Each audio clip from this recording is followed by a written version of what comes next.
ஐயா வேலுடைய பிறந்தநாள் நிகழ்வை ஒருங்கிணைக்கும் ஐயர்தாசர் அம்பேத்கர் வாத வரட்டும் பண்டிகர் பதிப்பாக வணங்காமடி பதிப்பாக ஆகியோருக்கு நன்றியை தெரிவித்துள்ளோம். அந்த நிகழ்வை ஒருங்கிணைக்கும் வேலுக்கு பிறந்தநாள் உள்ளதும் முத்துப்பிரதி பிரசவிக்க மற்றும் வழக்கறிஞர் ராஜேஷ் உள்ளிட்ட நண்பர்களுக்கு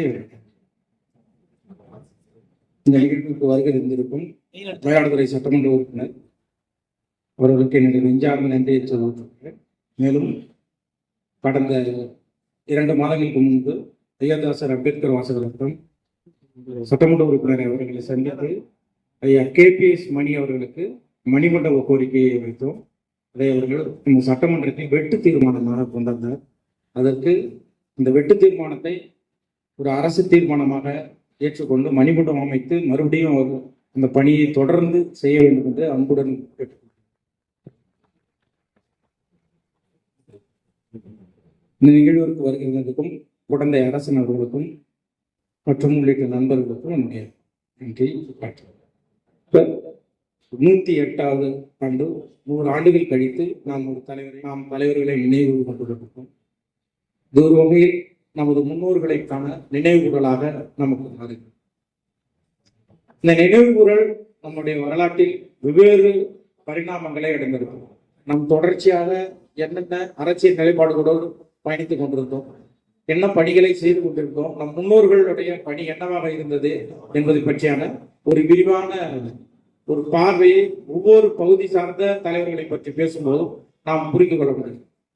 இங்கே மயிலாடுதுறை KPS மணி, சீர்காழி KPS மணி என்றால் மயிலாடுதுறையிலே வேலு, சிதம்பரம் LEP, கடலூர் ஜெயசீலன் என்று ஒவ்வொரு பகுதி சார்ந்தும் நமது தலைவர்கள் பணியாற்றி.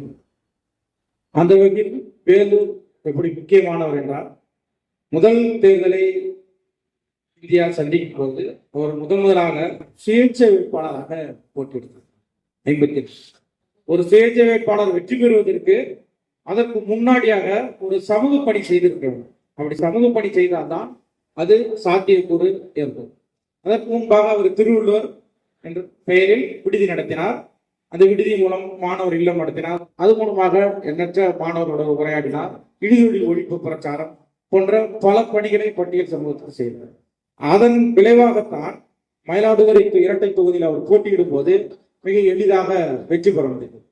இதற்கு கூடுதல் ஒரு வலு சேர்த்தது தந்தை பெரியார் அவருடைய ஆதரவு பிரச்சாரம் முக்கிய பங்காற்றியது.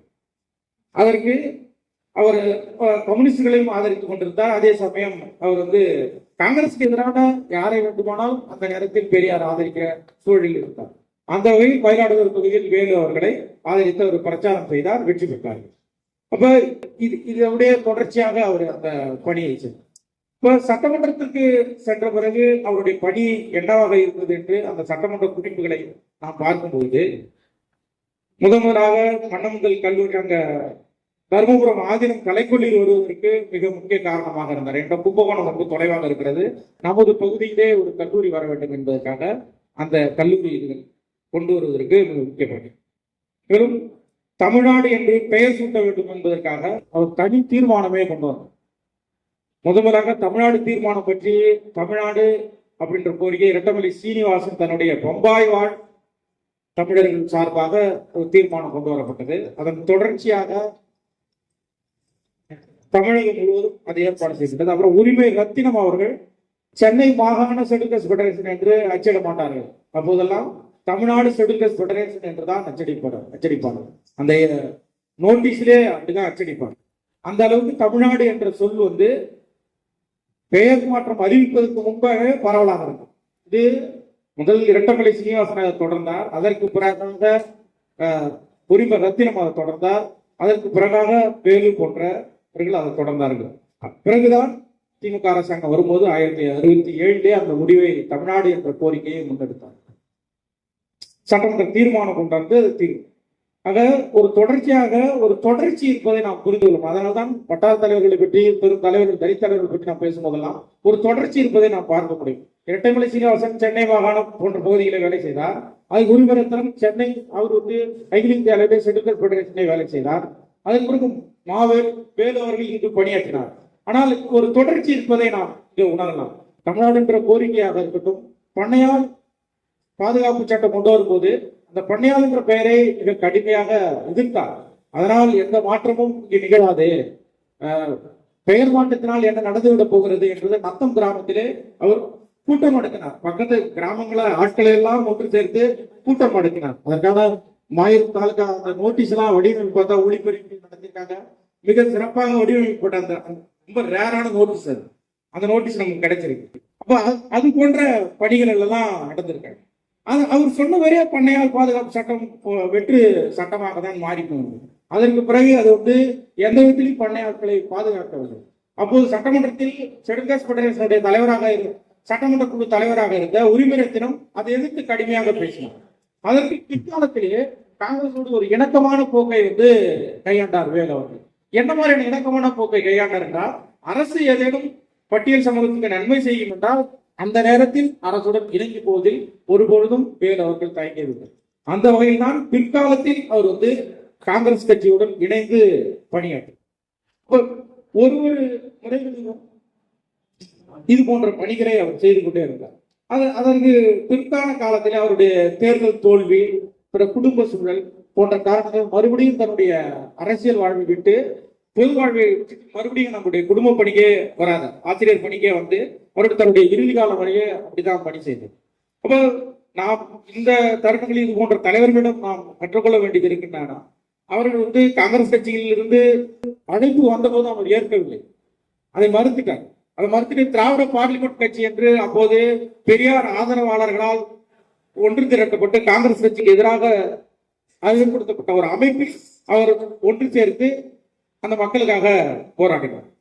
இதை நம்ம ரொம்ப கவனிக்க வேண்டியதா இருக்கு.